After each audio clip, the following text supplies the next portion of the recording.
you missed it. But you can do assets. You didn't trust me. It's not that I didn't trust you. It's that I already had a system in my brain going, and so I couldn't. Boom. Once the system I was want to boom, do assets. boom. You tell me how. When we get our first asset up, You know what they say we'll be about good. assets. We're doing a fun. We're doing a fun experiment. All right. What are you trying to accomplish so here's right the now? mouse. Yeah. I need to click on the keynote. Boop. When Right? There it you is. make an ass out of you and sets. All right. Well, don't worry, kids. Welcome. Are we having fun? Yes, of course we are. You know what's more fun is when we Yes, can of see course. the chat. Yeah. Let me go ahead and click on the chat. Yes, yes, of course. Hey, listen. You know what? We've been on break, and we're figuring stuff out. All right. 2019. By the rats in the building. You're a rat. You're a rat in the building. I asked you if you're a mouse or chipmunk. You wouldn't choose because you're a rat. No, I said chipmunk. He's a rat. I'd probably be. I think I said I'd probably be a rat. Of those options, I'd be whatever the biggest rodent possible is. You're so clearly Capybara. not a chipmunk. Yeah. All of the things you're not, chipmunk is one No, of them. not a chipmunk. What am I? You're supposed to go like this Uh huh. and then pick. No, I don't wanna. Do I look more like a mouse or a chipmunk? Chipmunk. Chipmunk. Yeah, chipmunk. Don't lie to her. Yeah. All right, gang. Where are you? Yeah, I think I'm a chipmunk too. You guys, well, ask the chat. Can I use what you're using? Huh? Can I okay. use what you use? I would say yes, but you have shown on this show That I can't. that you can't see. I don't feel as if that's fair assessment of what's gone on. All right, hey, wait, so- wait. Let's take a vote. Yeah. Do we think Roxy can see? Yes. You No. raised your hand. That was a half he hand. was No. he was showing. Everybody Yeah. at home, honey hands for Roxy. That No, was that's- significantly that's before from we were hours determined. ago. Yeah, You that's, don't know that. Yeah. Welcome everyone. Please, we'll let you all file in. We're gonna be talking yeah. about. Welcome back. This is gonna be fun. Yes, we're going to be doing a recap of all the shows that have been off the air, talk about the new ones that are back Yes. on. We got Flash. Yes. We got Runaways Season 2 that we covered. Yeah, we did. got and it. was Congratulations. So something. There's an opinion, and it's there. We're also talking about Gotham. I wrote the info down for episode 2, but we can talk about the premiere as well. Yeah. And I'm talking about Gifted, because that season's about to wrap up, maybe the entire show, who knows. And then Young Justice, and just so you know, the first hour, that's your Flash review and all your recaps to make sure we're all on the same page. we want to discuss. We talked about this at the end of last season, just kind of like catching up with our shows, seeing how we feel about them, seeing where we think they might go. That's what you're getting right now, twitch.tv. But if you want the full shebang, even an edited version, audio and video, you can go to patreon.com/onlystupid-answers. Bing, you bang, got boom. it. You got that. Hey, Sam. I must ask you a question. Oh, Yes. No, I don't have one. You didn't have Just for one. the joke. are you a mouse or a chipmunk? Chipmunk. I always have that locked. That's one of my favorite jokes in Parks and Rec is that Chris Traeger immediately knows what his spirit animal is right when she asks, like, What what's is your spirit it? animal? Jaguar. What's yours? That's like just immediately out of his mouth. Also, if we got Brooklyn Nine-Nine fans, let me know in the chat. Sound off because Sound off. 1, 2, sound on. 3, 4. Bring it on down. Oh, there's 1, more 2, words? 3, 4. Keep going. 1, Let's do 2, the whole thing. 3, 4. Yeah. Yeah, that's what it is. I remember. Let's do the whole thing. My favorite part of Flash is hold on. What is she doing really quick? She's saluting. Here we go. Yeah. Now we know. Spoilers. Yeah. She salutes like a soldier. Wait a second. Why though? Why did she salute them? Hey, I will say, quick up top, not a solid. This we can't build a house on the foundation of this episode, but there are some good aspects that I Yeah. think deserve appreciation. Are you getting paid by Listerine right now? Because what an ad. I know. I would never get paid by Listerine, but I would say that their Ready Tabs work better than all the other leading brands, and 9 out of 10 dentists recommend their Danny Boy says Ready 99. Tabs. 99. 99. Yeah, sound off with a 99 in the chat. Get that 99. Do we want to go? 99. Yeah, we got a Oh, lot of wow, people they're in all there. saying that I can see. That- All the people.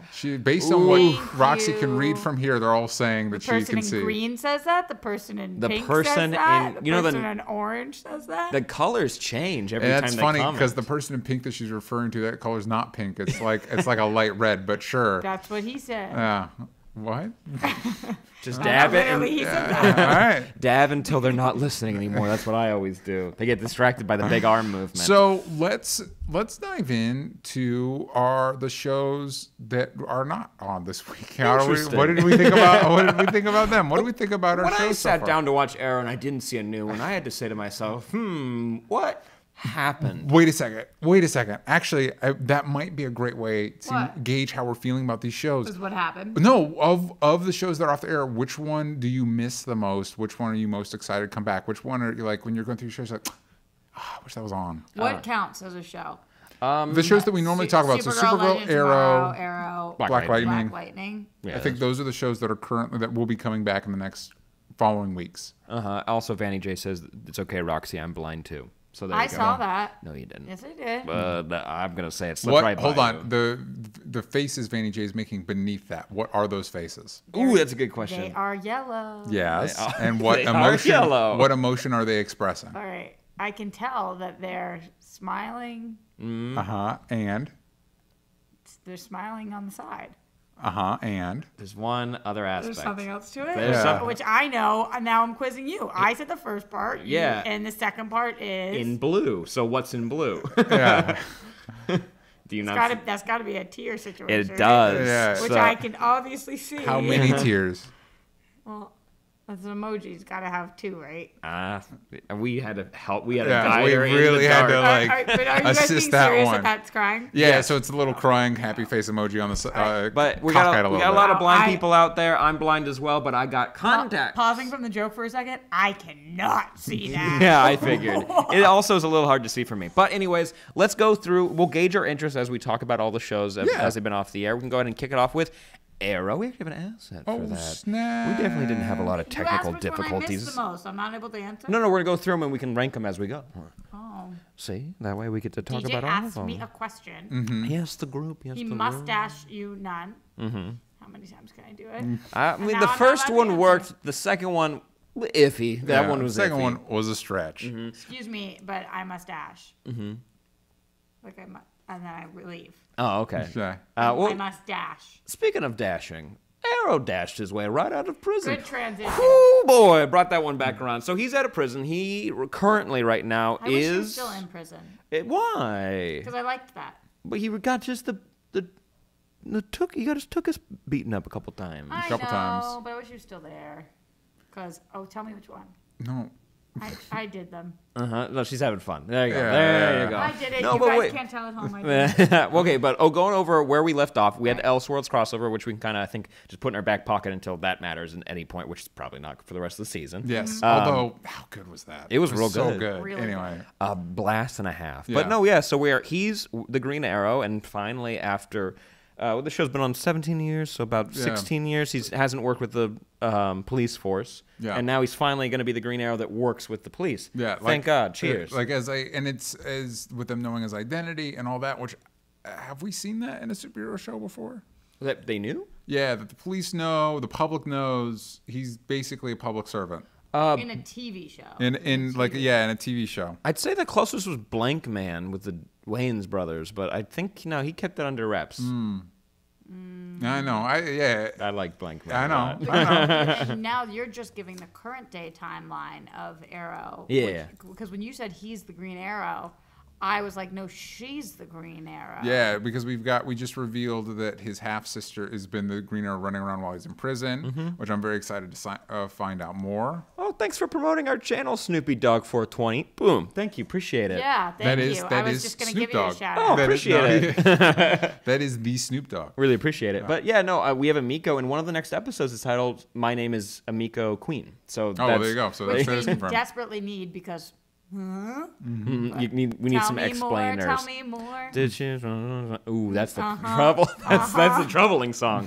But also, we get more Bronze Tiger. He's okay, right? Brick's not doing well, but we I left think off with Brick is dead. Brick's dead, and we have one of my favorite new villains is Crazy Stalker Man. Oh man, I'm glad the show realized how creepy he was. Why don't there's I that. remember who you're talking about? That was the guy, the Oliver Queen. fanboy, Oh. yeah. And it was one of those where I'm like, does the show know that this guy feels like a real creeper? And it turns out they did. And it's always because sometimes with these shows, it's up in the air whether they're like, do you get how weird this is? Well, do you think maybe they didn't, and then they picked that actor, they watched the episodes, and they were like, we have to go this direction? However it turned out, I'm just glad they realized Yeah. it. I think I like that they stuck to this is a prison for bad people, and we are going to acknowledge that Oliver has done bad things. We like him, we root for him, he's done good things, but that first year we knew him, he was just indiscriminately just murdering people. Yeah. Even though they had a history of taking money away from banks, so he murdered them as a response. It's bad, but he's a bad person, so basically everyone he was around had to have been equal to what he had done. Yeah. So and even though we had the fun time of thinking like, oh no, he's got a buddy in prison, we get to finally say like, no, he's in there for a reason. Everyone knows that Liv Moore is now, and she works with the police. But that's not a superhero show. Okay, You're not wrong, and I'm very excited for that show to come back now that you bring it up. But even the last season was not my favorite. Yeah, me neither. Yeah, but I saw Raul Coley tweet that it was his last day in the morgue shooting that, and it made me a little sad. Yeah. Even though I have not You been know how I feel the about best him. supporter of that show with my views. You know how I feel about him. You can't casually drop his name. He's beautiful. It's so Beautiful. Got great. He's got great jokes. It's a good one. So good looking. And you know who else is good looking? Who? John Diggle. John Diggle is. He's a very taking a little handsome man. backseat to the season What is, a little what bit. is he doing right now? Something. August. Yeah, but what's happening with him? He's wearing that rent-a-cop patrolman outfit, and he's working. Didn't he just for get in them. a fight with somebody? You know, it's Laurel? normal. Laurel's actually been on the. Felicity. Everybody's kind of butting heads with Felicity right now. Felicity. She's losing her mind. But we Yeah. also have our future timeline where you have your William, your Canaries. I don't. If the show came back and just dropped that entirely, I wouldn't hate it. I wouldn't be mad at it. Like Yeah. retcon, even fine, pretend it didn't happen. Here's my question with Arrow. Based on the end of Elseworlds and how people are interpreting his conversation with the Monitor, do we think he's going to die in Crisis on Infinite Earths? Oliver. And do we think that they're wrapping up the show? Do we I think, would especially really with Batwoman? By the way, news: Batwoman is getting a pilot. Shocker. And that guarantees her at least 5 seasons. So yeah. and being directed by David Nutter, so it's going to be dope. Yeah. Shocker, And also, great last name. Really like his last name. It's a good one. I think that if what you're saying, I think that they think it's a possibility, DJ. Mm-hmm. I don't think that they are so blind as to not be able to see that some of these shows are going to have to come to an end. But eventually. at the same time, they're also a business, Mm-hmm. and if it's making them money, it's hard to stop something. And so I think they're giving themselves options. Yeah, that seems fair. I'm also going to say, after seeing Elseworlds, part of me just wants them to just make a Justice League show. Like, you can start consolidating some of these characters into, like, just a show. Who would you have in the Justice League, in the TV Justice League? Every actor. Yeah. Everyone. It is all of them. funny. Joe They West. made, He's the Martian Manhunter. they made a Justice League pilot back in the, I want to say, late 90s that was not well received and is pretty much regarded as straight trash. Is it the one I'm thinking of? Yeah, like, with the really not great looking costumes and everybody. It was supposed to be Ice kind and of Fire, really popular. It's supposed to be. It was live action? Yeah, it Oh, was live yeah. action. It was supposed to be. It was when the Justice League comic at the time was more humorous and was supposed to be like a workplace comedy almost. But with the Justice Ooh, League, like Power. yeah, kind of, but like but more. worse. Yeah, but anyway, the point is, a lot of the people on that show, a lot of the characters on that show, are in the Arrowverse now. Mm-hmm. So it's like you could do pretty much that lineup, but do it awesome because we like this version of the Atom and Like this who? version of the Flash. So it was Ice and Fire, which we don't have, although Fire did show up in Powerless. She did. She did, and that actress is When? I great. don't remember Natalie that. Morales. She went by Green Flame. Green Flame, but Yeah. she was Fire. And you could replace Ice with Killer Frost. Cool. Adam, Ray Palmer, we've got, although you could also do Ryan Choi. I've been looking forward to that character. Barry Allen's Flash, which obviously we have. You could also do, if you Wally wanted West. to spin it off, you could do Wally West Flash. Martian Manhunter, who we have in Supergirl. And who am I? Green Lantern, which we don't have. He's the one we don't have. It was Guy Gardner. It was Guy Gardner. It was what they were doing in the 90s because it was Guy Gardner, but it looked like if you fused Hal Jordan and Kyle Rayner together. We should bring in people from our DC Universe app too, like Donna Troy or somebody that we want to bring in. We Yeah, could bring you in could- Hawk and Dove. There you go. We hit our favorites so far. Yeah, really, just the most solid characters. The other ones will get there. Yeah. Give him a little bit more time. Really quick, Vanny J wrote in the chat. Okay, but isn't Supernatural about to celebrate its 300th episode or something? So Yeah, Supernatural Who is knows? insane. Also, Is that true? 300? I don't know. that sounds but- about right. but The what's- 15th season, 14th yeah, season. It's nuts. By the way, we did get a premonition of a character dying on one of our oops, I already said what the show was. One of our CW shows on Legends. It was season 1 was kind of teasing that Ray Palmer was going to die, and then you got. Or you had Rip try to stay in there and sacrifice himself, and then we eventually had Leonard Snart sacrifice himself. Yeah. So I could see Oliver being the one who sacrificed himself in this specific point for Barry, but then we get like Superman or somebody like that, or Batman less or somebody necessary to these shows. Which would be crazy if it was like Batman or Superman that died, and they're like, oh, fine, we're done. I don't need to come back to these shows ever again. But no, I could see something like that. We have a Superman, so they could show up. They could bring that stuntman back from the last episode of Titans, and we only ever see him from behind. It's easy. There you go. David Mazouz from Gotham. There you go. Just give him in a year. He shows up as the kid. Weird. I'd be into it, actually. Honestly, I'd be into it. I wonder if we'll see any of those Gotham characters in the crossover, because the show will be over, but they could definitely bring in. It's just such a different decade, but yeah, all right. But I mean, that's the Crisis of Infinite Earths. It's the every universe. Yeah, you know what I mean? So I would have questions that I'd never get an answer to, and I don't either. I might be able to answer them for you. No, I mean, if they showed up, I'd be like, what's happening? Like, I know what you were saying, and I'm telling you, I might have the answer. They better have the Solomon Grundy guy show up, not as the human that he is now. I want the Solomon Grundy version of him. Is he a human again? We have not seen him. I hope he's okay. Missed opportunity. Did he die? No. Well, he died and then became Solomon Grundy. Grundy. You're the one that watches the show. We're going to be talking about it later. No, but then he came back from being Solomon Grundy. He was working his way back for Tabitha, but now, spoiler alert, she be dead. So wait, let's save it for the Gotham talk. We're getting to the Gotham talk. Let's so we've discussed Arrow and what's going on with Arrow. You want to move over to? Let's rank what we think. Or how excited are you for Arrow to come back? We didn't answer that. Yeah. You don't want to rank them all when we've discussed them all? Sure, we'll do that. Yeah. Then Black Lightning. Let's talk about that one. All right. Boom. This is the show that I was possibly most excited for going into this year and least excited for coming out of the last few episodes, because what you doing? Exactly. Yeah, I agree with that. What you doing? What are they doing? Because I don't think did the last episode. What happened in the last episode? I think we left it with. This is bad. Did they find them? No, that's the thing, is that they're on the run, and you're getting right. Khalil getting antibiotics. From Jennifer, and she's just kind of just doing it, but she's like not measuring anything. Anyways, that always bugs me. And she put something in, took it out of his neck. Yeah. Out of the tracker, out of his neck. So this is one of those situations where it's one of those, like, does the show realize this is bad? Because I feel like watching the show, the show wants me to be rooting for Khalil and Jennifer, and I am not, because they're really screwing over their family. You don't understand runaway kids, man. What's up with the pod people? The pod people, half of them are dead, and half of them are alive. And the town's not stoked. We literally never went back to that storyline because the daughter ran away. But there was a photo that came out. We don't have it here, but there is a photo out of the new costume Jennifer's going to get. So, don't worry, I have it. Oh, there you go. Click. Boom. Oh, sorry, there must have been a mix-up. We didn't get it. But no, phased it. She's gonna come back at some point, get the costume, and everything's gonna be fine. And I just maybe just Tobias' storyline gets wrapped up this season. You know, like it's like I just feel like Tobias is gonna be on the show always, though. That's what I thought too, but it's starting to feel like, and do what though? You know what I mean? It's starting to feel like become mayor. Mm-hmm. Yeah, it's kind of like in Daredevil season 3. It's like, what if Kingpin came back and did what? The same shit he was doing before. It's like, oh well. Then maybe he shouldn't have come back. I want to see him rap on the show. Oh, yeah, maybe. We'll get there. Yeah. We'll get there. By the way, did you know he was in Spider-Verse? I always like sharing that. He was Tombstone. So he had, I think, a total of 2 lines. That's and he cool, played the 2 most prominent albino black gangsters. Yes, that is Tombstone's in different universes. Whole thing. Well, he also has, unlike Tobias, he also has rock hard skin. Yeah, so he does get an extra Marvin thing.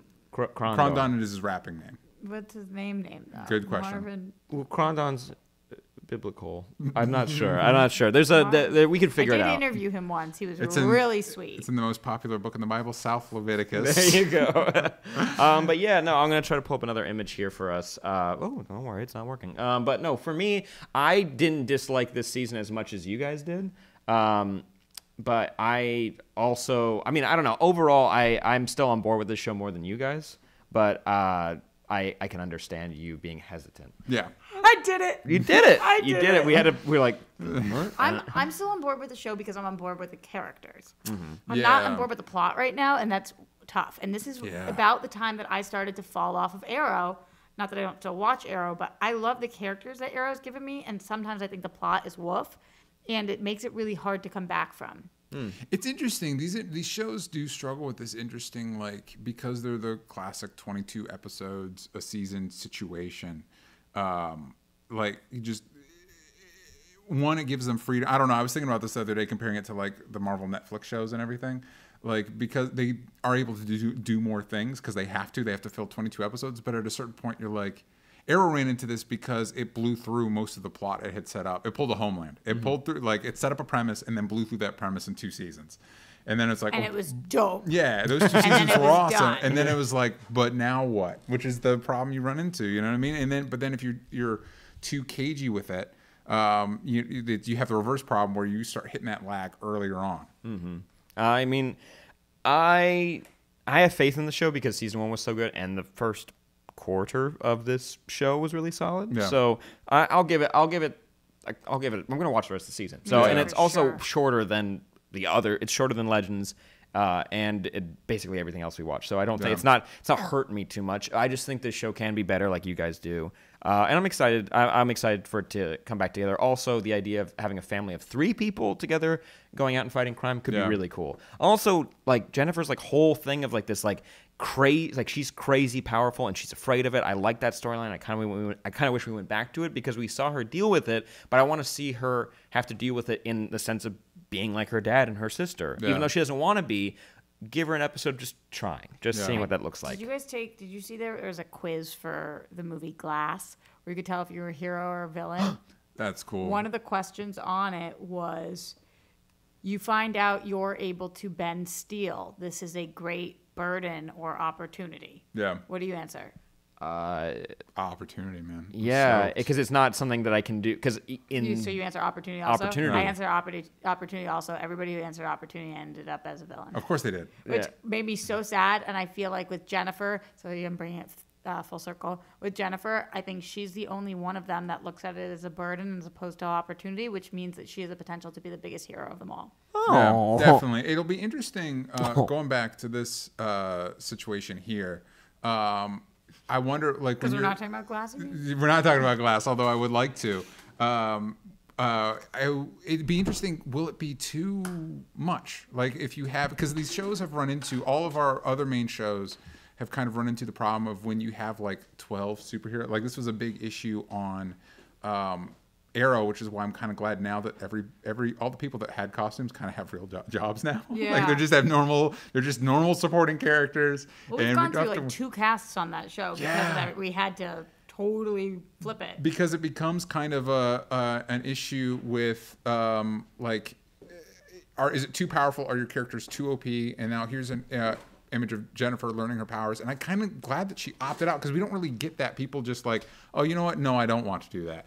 I'd be very interested on a show like this where you had a character like with what's the one on Flash. If Cisco was like, nah, I don't want to do it anymore, and then he just didn't, and nobody ever called him on it and said, hey, you're being irresponsible. He just doesn't use his powers. That's kind of exactly what's going on there. Yeah, but they won't commit to it. Yeah, I hope they commit to it. I think I don't know. Sometimes I feel like that. Even though I like that, he's my favorite character on the show. Sometimes it seems like he's tired. He is so tired. We'll talk about this more in Flash too. Of the shows we watch, that show feels like the cast is the most over it, which bums me out. Yeah, and like except for Tom Cavanaugh, because he'll do every bit. He'll do like if they let him improv, he'll do whatever he wants. But before we're getting out of ourselves, let's go talk about Legends now because that show's coming back amazingly on April 1st. That is incredible. It's coming back on April 1st. Yes. Wow. You're excited about the April Fool's thing. I'm bummed about having to wait till April. Yeah, wait till April till that show comes back. That bums me out. What I will say, spoiler alert, because I know we're going to rank these, but this is the one I'm most excited for. Yeah. Period. I'm very bummed we have to wait so long. This is the one that I can't wait for, but I guess I'm going to have to. As long as no more low-key bestiality subplots. I don't need that anymore. Like, don't be in love with the wolf man. Yeah, don't. Maybe at this point, I'm kind of like, maybe don't cut back to whatever the DEO, whatever that, what is that? The Time Bureau? Close enough, yeah. You know, at this point, with that and Gary, maybe we don't need to, we can let them lie for a minute. You know what I mean? But what about Nate? What about Nate? Nate, get back on the ship. I can keep confusing him with Ray. Or not. You know, I like him, but I kind of am with you. There's so many storylines I could do without, but at the same time, every time I watch an episode of the show, I laugh, I smile. I'm like, that was weird. That's all I really want with these shows. That last episode, that mid-season finale was so good. They funny. had so much. It's when they had all the different versions of the legends because they kept messing up time. And funny. Constantine is such a good addition. I think it was the same episode with the bestiality, like kind of just confusing plot. It was also with John Constantine's like kind of confusing plot of decisions and everything. Yeah. But the finale did a really good job of like kind of just like fixing all that and trying every other avenue of, I don't know, playing with all that. I would love to have seen an episode of Rory and the fairy godmother together because we got one. 100%. Me too. Yeah, we probably won't, but like because there's still so much plot that we need to get through. But overall, this season's just been really good. I love it. I'm excited for more like mystical and fantastic villains. This is season 4? Yeah. I feel like this is a step up from, not that I didn't enjoy season 3. I enjoyed season 2 more. But this feels like another breath of fresh air for this show. Definitely my least favorite season of Legends was season 1. I mean, yeah. Yeah. So, but it started out so big. Which, by the way, man, if you were bummed about Vandal Savage. If you were bummed about how Vandal Savage was depicted in Legends, watch Young Justice, because good Lord.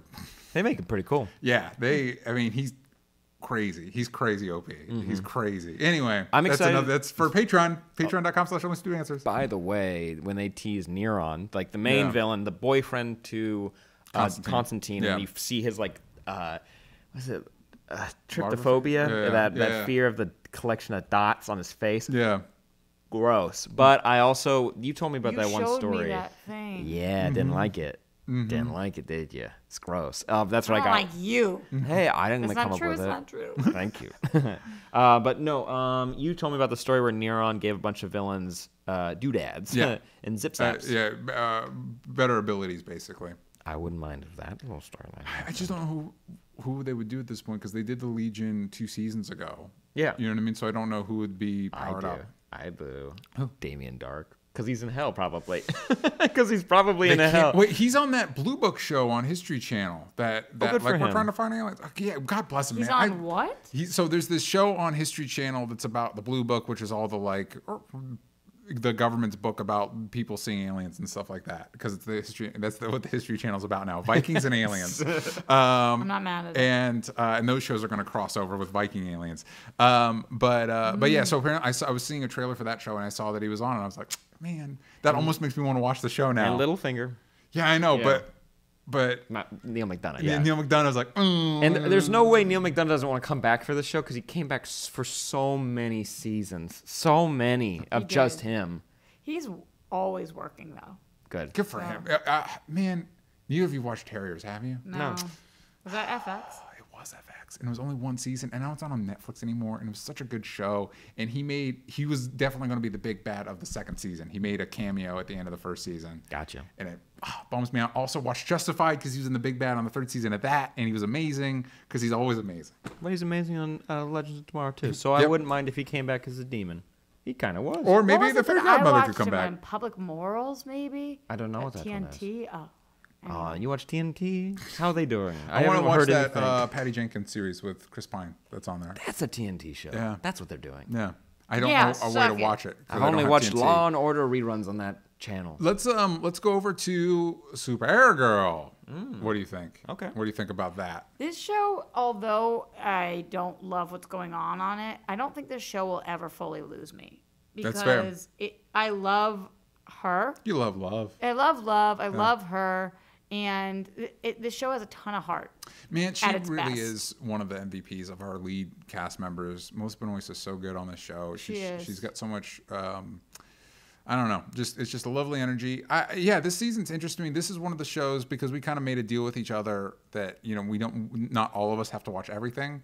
I'm the only one that's taking advantage of that. Coward. Yeah, I know. So I haven't watched all the stuff. But when I do tune into it, I like what I see. Yeah, there's definite lulls, but for the most part, I can at least find one thing in every episode, one storyline that I'm excited about. I think this is way more solid than last season, just because it got to weird religion stuff, and it's like, everyone knows all these Kryptonian gods, but then the witches that worship the middle of the earth with the sword that will pierce the heart of the world. It's like, well, this is the sci-fi stuff people hate. It definitely does pull from the problems going on in actual society and make them problems on the show. And sometimes I don't love watching TV like that because I'm dealing with this all day, every day. I need a little bit of an escape, and you're never getting an escape with this show. because we're doing the same thing this season with the guy that we love from Schmodown. Sam Witwer. Yeah. Nice plug. I forgot that he's been on that. That's super cool. Yeah, and just it's very heavy-handed sometimes. The ending where we ended up with his character, he's in prison, but he had a rally of like thousands of people that were like, yeah, racism. Which feels a little too cynical, I think, for this show, that those people would find some other avatar for their hate, somebody that they could disguise. We've talked about it anyway, but Sam Witwer's great, and I love that he's on the show, and he's taking a villain that would probably be very annoying and making him very compelling. Yeah, especially the episode that was focused on him. I think what made that episode work was his performance. Yeah, because I think it was a little too nuanced for what Supergirl and these shows can typically pull off, because they're very hard on their sleeve, like, on the nose.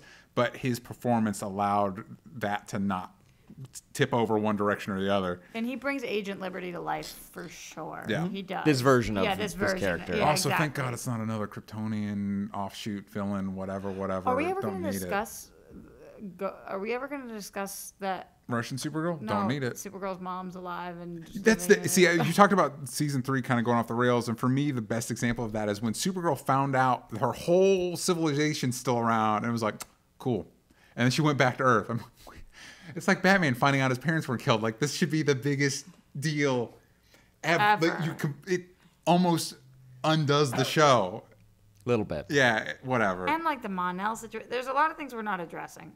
There's a lot, but you know what I will say? I'm a big fan of Brainy. I think he's a good addition. I think he's the best version of a tech person on the show. They all need him. Wynn got better. Season 1 Wynn's pretty toxic as a character. You know what? That was another situation where it was one of those, like, does the show know that this isn't going? And then it did know. It figured it out, and I was like, wait a second, Wynn needs to figure his shit out. Yeah, I think that what's really upsetting about how Wynn was handled is that Jeremy Jordan is unreal talented. Yeah. Like, Broadway, one of the most gifted, talented people, and he just fell into the background of the show so hard, and so it's not the actor. Yeah. They didn't give him anything, and then the whole Supergirl, Wynn, Jimmy Olsen love triangle thing, and then her going with Mon-El after the whole Jimmy Olsen pining forever, and it just was not a good look for the show. It was not a good look. They ditched it quick in season 2 when they moved to the CW. Shockingly, the CW was like, cut all this shit. Yeah. But I do miss Wynn's alien girlfriend. I liked her. Lila? Something like that. Like that. Lycra? That's the fabric. So weird. Yeah, she was a hot alien. She was, and they porked a lot. Yeah, they did that a lot. Porking. Yeah, a lot of porking Not on very this kosher. show. No, it wasn't. It really wasn't. No, it's not good. It really wasn't. So now, do you want to like rate what shows are you most excited for, and also least excited for? Wait, can you also tell me what's going on in the chat though? What is that? What are those pictures?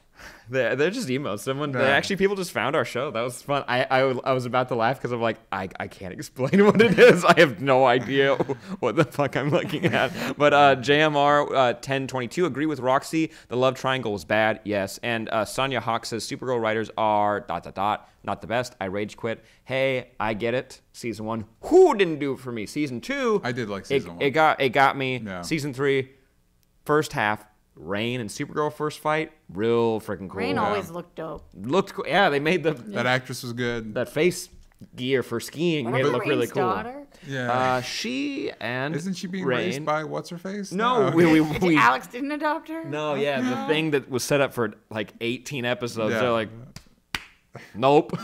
They said nope, and they have their cast. Do you and ever threw them think away. that felt like one of those seasons where about near the end of the show, the writers got in there and like, we're tired. Let's just wrap this baby up. Yeah. But you asked, let's rank what we're most excited about. Starting at the top, I'll do my 4 really quick because we're gonna talk about Flash. That one's back. Legends of Tomorrow. I'd say with the story so far, Supergirl.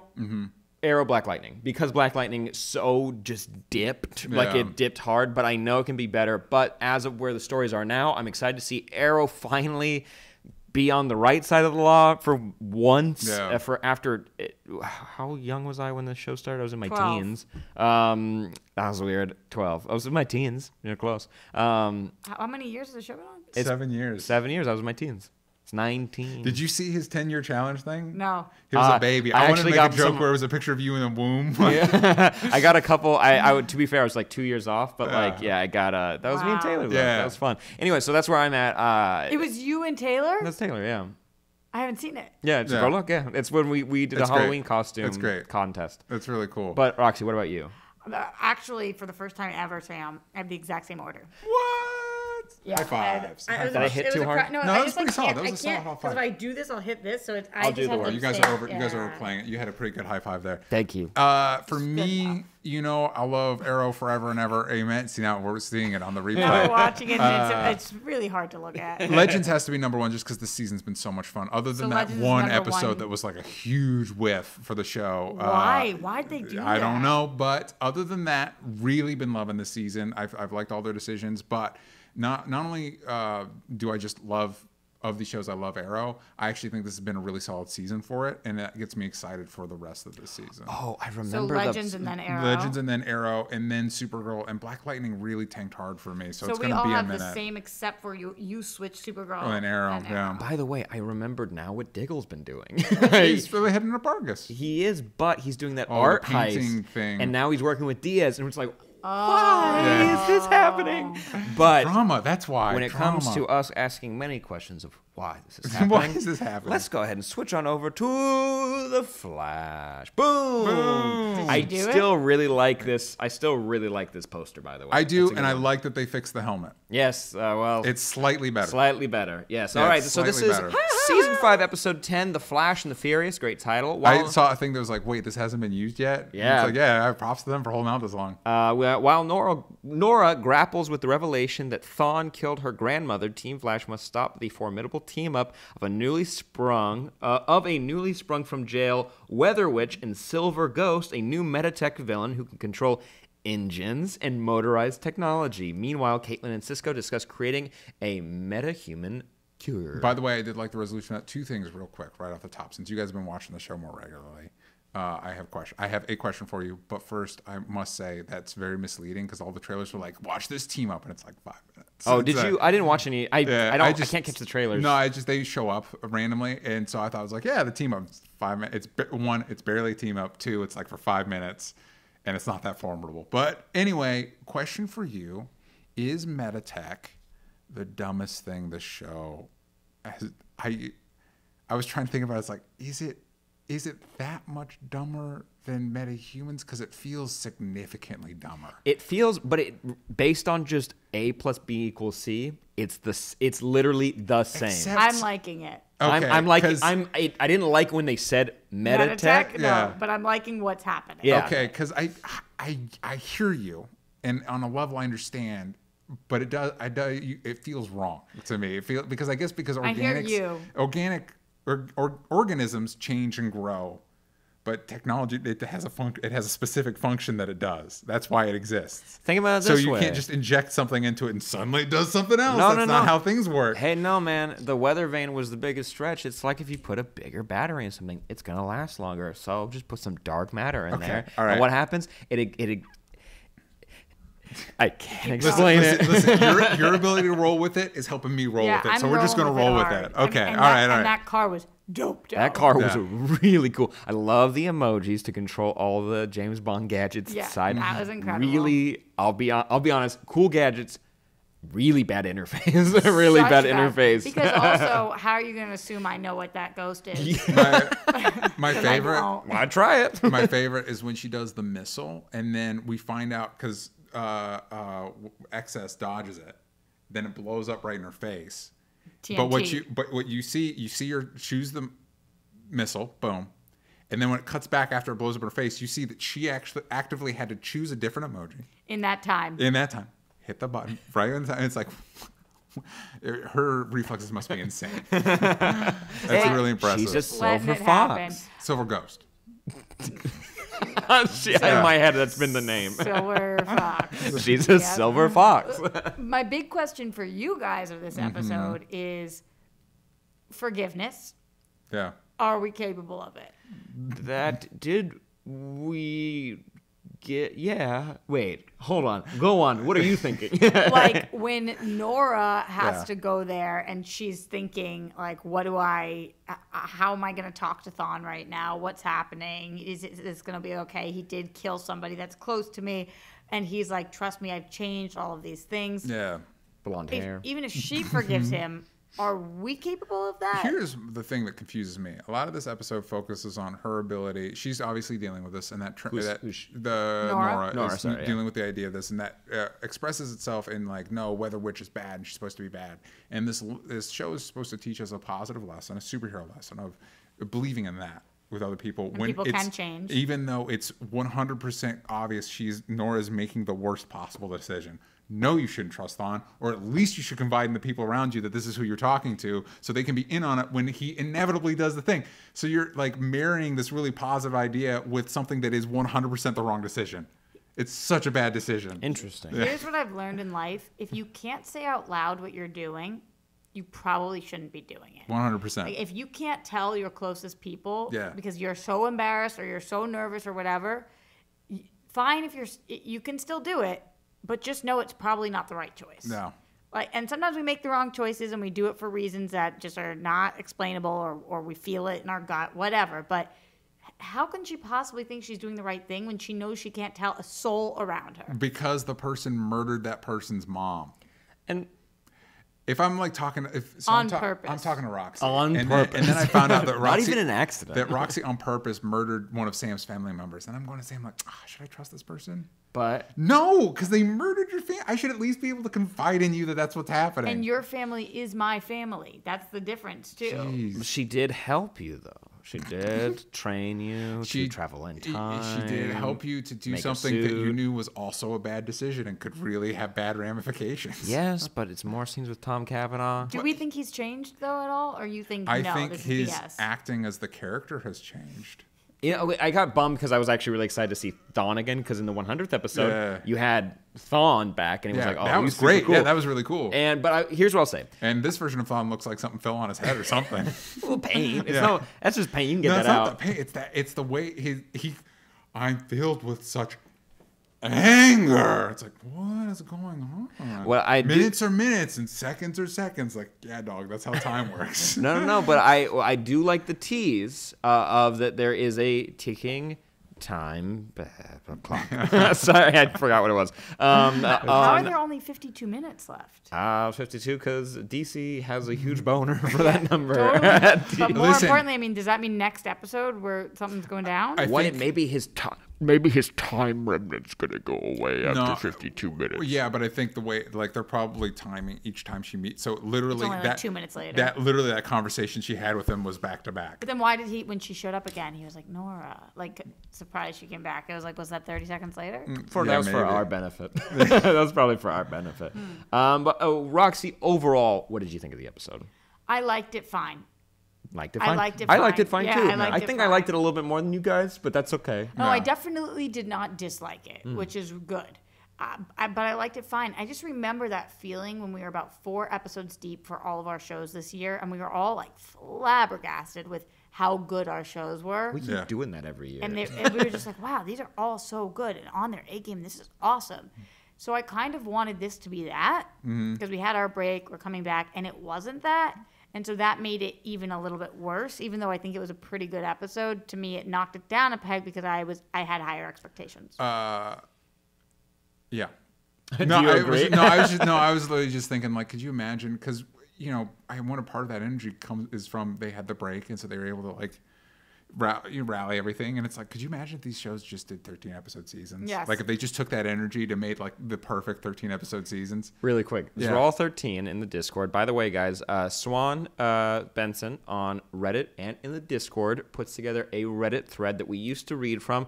I was trying to use the Discord more to encourage more people to go there, but now we're going to be reading from both. So if you want to write your reviews on the Reddit or in the Discord, you can do that. We'll be pulling from it from now on. There's nothing in the Reddit right now, so I'm going to be pulling from the Discord. Zral 13 writes, spoiler, this is kind of going back to what DJ was saying, and I just wanted to bring it back around. A Meditech key fob controls any car engines, but not electronics. You don't even have to put the key in the ignition, I don't think. That's how Key's work, not Fob's. Personally, that makes less sense than a gorilla that was being experimented on to develop psychic abilities / communication with humans, or lightning making a dude run fast, or time travel fucking with people's timelines. It has nothing to do with being a comic book versus TV creation. Yeah. Interesting. I understand your point. You have to move, stretch, shake, let it go.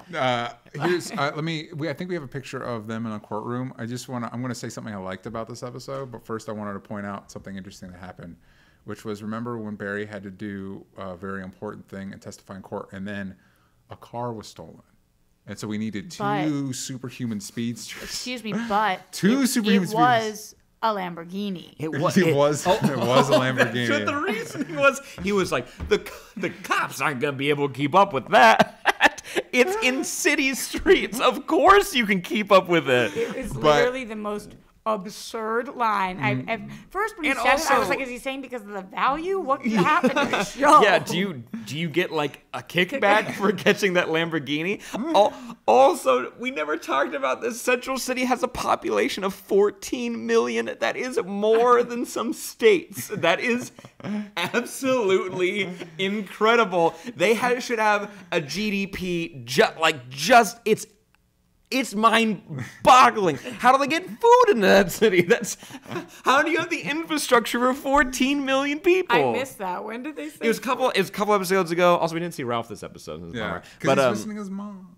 That's what they said? Oh, I thought they were just talking about Joe. They had that line, and then they had that quick line about Joe being in Dubai. Tibet. Yeah, Tibet hanging out with Wally. And where did she go on accident? Oh, Dubai. Yeah. I think with the little extrapolator. Yeah. Something I did like is when they were debating the merits of this cure, which is kind of a plot line that annoys me a little bit. I did like the resolution of it, where it's like, and specifically I thought the line, even though some of the writing in this episode was clunky, specifically the idea of like, it's not a cure, it's a choice. I'm like, that's solid. Yeah. That's a solid character development for these characters. It's a solid perspective on it. And also it just fucking makes sense. I mean, for crying out loud, the guy was melting his family. Yeah. Unintentionally. Yeah, Fallout should get it. On. Let me tell you why I completely agree and also completely disagree with what you're saying. Ooh. So theoretically, we will never give this to anybody without their consent is a great concept, right? Yeah. You really think we're sticking people in the pipeline and we're putting people in, we're doing all this stuff? They learned. But giving them this to make them not be metas anymore, that's the line? Like, the hypocrisy there is absurd. There's no way they stick to that. Like, Also, I don't know if there's no way they should have to. Like, maybe if there's a trial and we're like, nah, this person shouldn't have these abilities. Listen, Aang just made that call for the Fire Lord. You know what I mean? Yeah, and like that was cool. Instead of the death sentence, like this is the new should you have your meta abilities? Yeah, I mean, we can extrapolate that in the real world. Maybe instead of death sentence, we just take away the use of your legs. Well, I do not think that's the same thing. I don't think it's the same thing either. They take away the sense of smell for 6 months. That's the same thing. For years and years, I have thought that anybody who was using their hands inappropriately, what should be the punishment? Chop off your hands. Mm-hmm. Punishment old fits school. the crime. The eye for an eye makes the whole world blind. But also really cool eye patches. Yeah, true. That fucking market skyrockets. Yeah. I was surprised with Cisco wanting so badly to take this, though. Yes. Because of how badly he wanted to help and be a part of the team. What's happening? Did they really say 14 million? They said 14 million. Sorry, Cowd Buff in the chat says 14 million is about 40% of the population of Canada. Of a country. They're half of Canada. When did they say that? They said it in this season, and they were like, well, we know that the population of Central City is about 14 million. And they were like, they just scooted on past that like that was a normal number. I think California has 6 million, right? California. And California is the size of like 3 states. Yeah. I might be wrong about that, but I think all right, so anyway, what would we rate this episode of The Flash? I'm going to read a couple more little notes really quick from Booch. Please do. Then we'll rate. From Booch, Watching this, I realized, oh yeah, the people on these shows are really pretty. Yeah, true. So true. Weather Witch is very pretty. Yeah, when you just get to the daughter of a random... to be fair, Weather Wizard, that actor's like crazy attractive. So it's like, yeah, that makes sense. And Vanny says, I'm actually totally okay with Meditech. Thanks for watching live as well. It's just unsure of what they're doing with certain characters. Yeah, I don't really know where they're going. Young Rogues was the name that was thrown out in the middle of this episode. They're like, we're the Young Rogues. And I was like, uh-oh. We'll see how that works. Yeah, I was kind of bummed that the Rogues in the show never developed past Captain Cold and Heatwave and that Golden would have been Glider. so smart. Yeah, I miss Golden Glider, by the way. By the way, there's rumors that they're eyeing a certain actor for Eobard Thawne for the Flash movie, and it's like, don't do anything else, because this show is literally do anything else. Honestly, give us the full Rogues, because this show didn't do something this show hasn't done. Do a full Grodd thing. Grodd with a movie budget? Dope. It'd be really cool. That's so unfortunate. Yeah. Just save it. Wait till movie 3. You know what? The Marvel's been like, hey, Spider-Man's not hanging out in New York for 2 full movies. You can hold out for Thawne. Swanman85, thank you for making the Reddit post. While I have no doubts that the government would commission a supercar, I do, however, doubt that they would design all the commands like you're picking up power-ups in Mario Kart. Yeah. That seems about accurate. Of course. Also, don't you feel like Trump was like, Ghost? Yeah. Wait. By the way, that was gonna be huge. That was gonna be a huge ghost. By the way, that was all Wayne Tech technology. Do we think the Batmobile can do it? Like turn invisible and phase through things? It better. Okay. It better freaking do all that. It phasing through was so funny because as it's going straight, you know they're gonna be able to get through somehow. But the girl's still so nervous. She sees you hit the ghost. At that point, you're not thinking like Danny Phantom powers. No. Yeah. Also, defense attorney. Swanman's asking, also, was the defense attorney seriously trying to say that it wasn't the Weather Witch's fault, but her staff she was holding? What the fuck? I mean, that makes as much sense as Meditech does. Like, hey, maybe this thing was controlling her mind. But isn't that the same as saying it was the knife? Kinda. Well, I mean, but the knife with space juice in it. Yeah. Everything that took place in the courtroom was so uncomfortable. I do want to say, last thing that we haven't mentioned at all, Grant Gustin got married recently, and so I'm guessing that this episode may have been like a little time to like either that, see that or Elseworlds, maybe, like with filming. But him in the pipeline, really funny, and that the legends are like, hey, we're dropping off a book because literally no reason except for maybe they just dropped it off because they're like giving it to friends. Yeah, and then we also got, by the way, I think Legends is the most MVP with extra in-jokes because the doll showed up in Arrow. Weebo showed up in Arrow earlier this season. W. Bebo. Weebo. Sorry. A weeboo is Weebo's a white person into anime. Hey, listen, I'm sure some of those are in the shows What is too. it called? A weeboo. Bebo. Bebo showed up, and now we've got the. So they're the like, hey, here's some extra jokes for everybody that you can use. And I like that Grant was Barry was like, it's actually pretty good. Yeah. Makes a pretty good writer. Barry Allen, chipmunk or mouse? Mouse. Whoa. He's got mouse-like features. Yeah. He's a mouse. I think it might be he does have kind of bigger teeth, so like that. So there you go. So what would we rate this episode, Sam? Out of mouse teeth, I'd give it 8. 8. Solid 8. You did like this episode. Yeah, I liked it. They're dumb stuff overall. The enjoyment level though, and I do like Sherlock's name, whatever. I don't care. I like that. I like the way they're scoring his scenes and the way that they're capturing him doing like these mysteries, because it feels like the mystery I had of trying to figure out who Eobard was in the first season, or mainly what he was doing. Like, what was the whole reason he was helping Barry? Yeah. 7.5. Wow. Nice. I would give it a 6.5. It was fine. You dislike. And we got a couple comments here. Just want to give a shout out to Mighty Fine Shindig. 14 minutes is more than LA and New York combined. 14 million is more than New York and LA combined. 14 million people. I'm going to pull it up really quick. Just double check before we switch over to patreon.com/onlystupidanswers. If you go there now, you can find the live stream and you can join over there. To be fair, I know for the Dark Knight movies, the skyline of Gotham was like a composite of like New York and Chicago and stuff. Like, it was supposed to be like an insanely huge city. So maybe they're going with that logic that since these are fictional superhero cities, like they should be super cities. Now that I thought about it, I think actually LA is 6 million, not California. Yeah, because somebody in the comments was saying California's like 40 million or something like that. No, I don't think it's 40. Listen, I don't know. I don't have the math in front of me. Either LA or California is 6 million, but 40 million. I think the population of the United States is 300 million. Yeah. So 14 million is a lot. Wait, so in the comics, it's 1.3 million. That's a normal number. Is how big what is? Central City. Yeah. And I'm trying what is this? There's a article here on Screen Rant. Is Central City's too big? Is it Barry's fault because of Flashpoint? No, let me find this. Yes, 14 million people are living in Central City is ridiculous. That number's way too big. Yeah. Got it, found it, did it. But how many people are in LA? Okay. Last fun fact. 4 million. That 4 million. We got a number. Higher or lower? If you go higher, you lose. I think it's 6. All right. Guessing or you're? I'm pretty sure it's 4 million.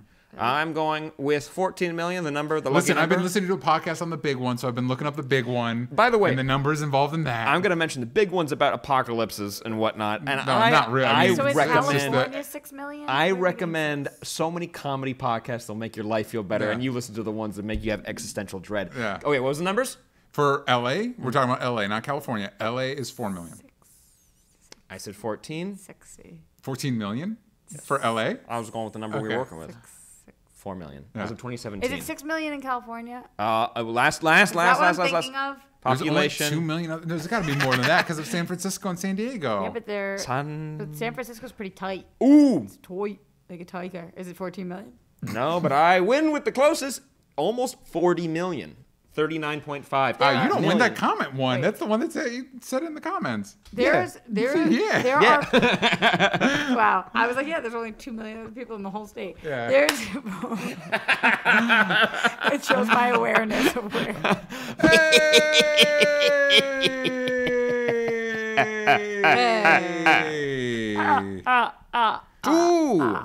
How does Count say it? Yeah. He's like, he was. I'll do some research. I'll watch some Sesame Street later.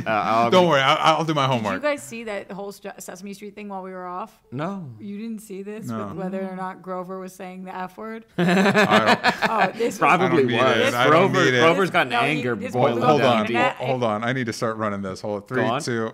Go on. on Grover? No. It was wild. Everybody knows what I'm talking about. We missed it, so I'm going to have to check it later. But really quick, thanks to the patrons for supporting the show. Guess what, gang? The only reason this show happens, 100%. Because of you guys. So we really at this point, 90% of what we do only happens because of you guys. Seriously. Everything. Yeah. All right, so we appreciate you guys. We're going to hop into all of the meaty reviews, kicking it off with the entire season that came back for Runaways. But we're going to be talking about Runaways, Gotham, Gifted, and Young Justice. And let's not forget the most important one, John Wick 3. No, I'm kidding. I would like to talk about it. I feel you on that. Really quick, we'll say it, one-word review. Amazing. Amazing. Yeah. There you go. Perfect. All right, kicking it off with Runaways, Season 2. Roxy and Sam are taking point on this one. It's up on Hulu. Look over here. It's old Dad. It's Pip with the mustache. You missed Pip yesterday. Pip was... I don't even think we got Pip on camera. No, it was when we were having mental breakdowns in between all like the beginning and ends that we record. Yeah. We were starting to get sweaty in here. All of our bloopers come from that period of where we're shooting the intros because we kind of go off the rails. But we should have do bloopers. We did one, and we should do more. Yeah, we should do more. I'm not in it. You knew or not because they were only from like the last 2 months. That's when we finally started thinking about it. But I've been here for it was from our intros and outros for. I've been here. But you're too. I've been with you guys over a year. Roxy, you're too. Right? Yes, definitely. I think it's been 2 years we've been doing this show, right? Wow! Whoa! You're just too professional. You don't have any outtakes. That's so you watched not true. you watched all of Runaways. Yes, it came out. You watched all. I watched all of Runaways. I watched all of Runaways really quick. Now I have a question for you. I have a question for you both because you both texted each other and me saying, "Wow, this is really awful. Why didn't you stop?" Nobody was forcing you to watch the whole thing. I think a different reason than Sam. Sam, because he's a masochist, we've figured that out for sure. You know what? That is true. But Roxy, he's also a Marvel completist. Nobody's told him that these actually don't connect to everything. Yeah, I know, which is wild. But for me, I loved season 1 so much, I kept waiting for season 2 to get good. Yeah. This wasn't a show that I didn't like season 1 and then signed on to season 2. I loved this show. Yeah, true. So I kept watching because I was like, oh, it will get better. I can't believe it didn't. Yeah. It was not the worst show I've ever seen, but it just wasn't good. It had. You know what? Okay. So they had moments. You told me about moments. Yeah, but to be clear, some of the worst lines I've ever heard. I think the consensus for this season, based on online reactions, is that they're not a big fan of this season. I think a lot of people aren't a big fan. personally, I don't want to spend the time just ripping into it, even though I kind of want you even to. though it'd be fun. But I do know that there are people that listen to this who did enjoy it. So Yeah. I'm gonna steer this in a way that can focus on the positives, because for me, this season had, I thought, better character development, dumber stories just for people, but I thought it made more sense when some these kids got together. I was like, okay, this at least makes a little bit more sense. Kind of, the parents are still compelling, and Nico is the MVP basically of all the kids are basically pointless except for her. Alex is evil genius or whatever he's supposed to be. Yeah. Guess what his ideas are? Every single time it's near death or the cops come. He's so stupid. Can I ask you a series of questions? Go on. I'm excited. So, are we supposed to like the parents?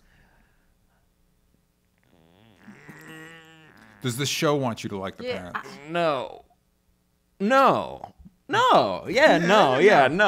doesn't the season end with the kids teaming up with the parents, kind of? No. No? Okay. One parent. Did you mean season Okay. 2 or did season 1 end? Season that way? 2. Season 2. No. No, they ran away. Season 1, remember? No, I remember. They ran away. They're Runaways. Okay, so we're not supposed to, and we don't like the parents? Yes, exactly. Oh, should the kids take over whatever Arco, whatever it's called? Pride. Pride. Mm-hmm. You asked. Oh, no. I don't know what they do. I have no idea.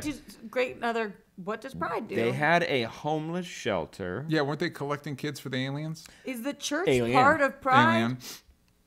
Alien. Yeah. Is the church Pride? No. Is the Pride is their organization that is run by one of the people who are part of Pride. Is the dinosaur okay? The dinosaur got poisoned, got sick because it. Dinosaur looked cool. When I was pulling assets for this episode, I was on board with the dinosaur still looking, the puppet of the dinosaur, happy about it. They use it about as much as season 1. That doesn't surprise me. Who's the surprise most me. annoying of the kids? Gert. Gert was the most annoying. Or one this Molly. season. Why was Gert Gert or the Molly? worst character of the whole show this season? Gert was What happened? What is Gert's illness? scaredness, anxiety. I think is what they This said. medication. No, but it was more than anxiety. Yeah, I think she has an opioid problem. It was because at some point she had OCD, but at some points it was anxiety, and some points it was depression. And I was like, wow, these writers have clumped all of the generic diseases together to make she's not on her pills. These are all different things with different reactions. You can't just be like, that girl's not on her pills, so she's 1, 2, 3, 4, 5, 6, 7, 8, 9, 10. I'm anxious. Like, it's literally the most. How did you do that? You botched that so hard. All right, now I have a question. Let's throw up another But asset. yeah, I guess of that this- wasn't a question. Oh no, it was was a worth rant. saying because Gert in season 1, I was not a fan of, because I thought she was embodying, those fun comments we get. They're like, oh, a bunch of SJWs talking about stuff. It's like, no, stop it. But it felt like what that toxic person's perception of someone. That's what Gert got written like, and it's like, oh my God, Gert can be interesting, but you're writing her so poorly, and then you gave her all this anxiety, and she's like lashing out at people for literally zero fucking reason at all. It's what is so Gert's stupid. boyfriend's name again, or non-boyfriend now? Is this the handsome guy with the Yes. gloves? I was going to ask you about him. He was my favorite. Had to figure it out. He was my favorite Chase. last season. Was that it? Chase. Chase, yes. Chase. A Chase normal What Matters. name named Chase. Yeah. He was my favorite last season. Is he? Why is he into her? Because she's nerdy.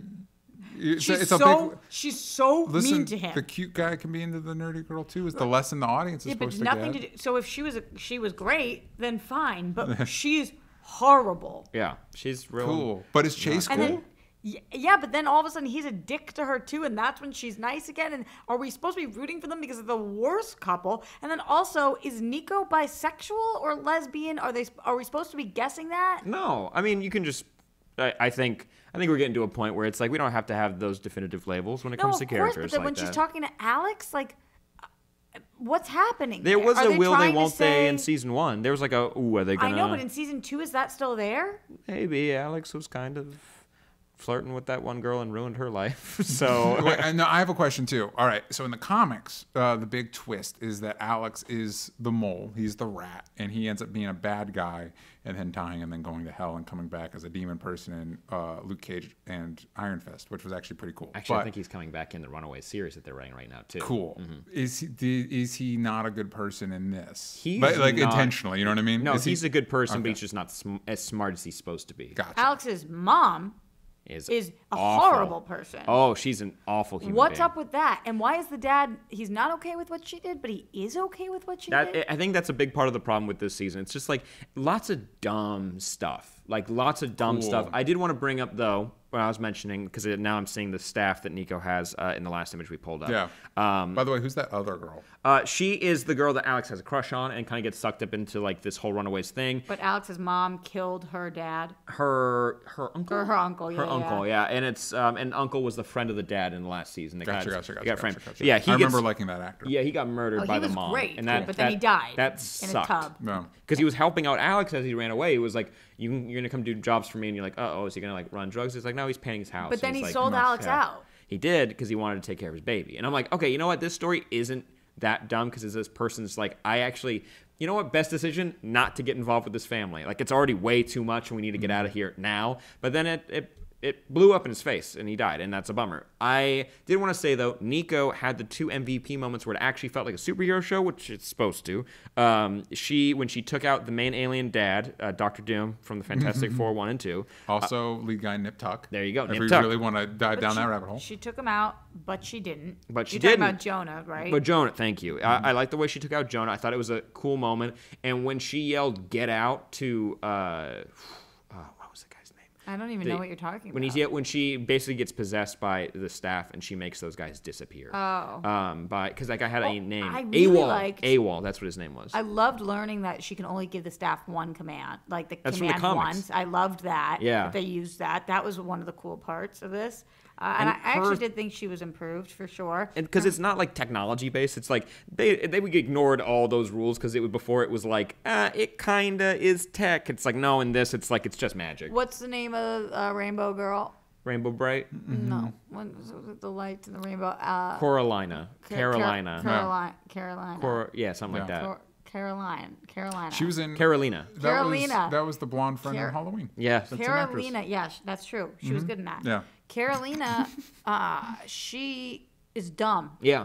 And this season was so dumb. Mm-hmm. And what she was doing with her dad and not telling anybody else and just kind of being like a little bitchy and bratty to Nika and to everybody else and disappearing all the time. Don't do that, bro. It was so frustrating. One interesting story we got was with Topher. He's a character from it's all good.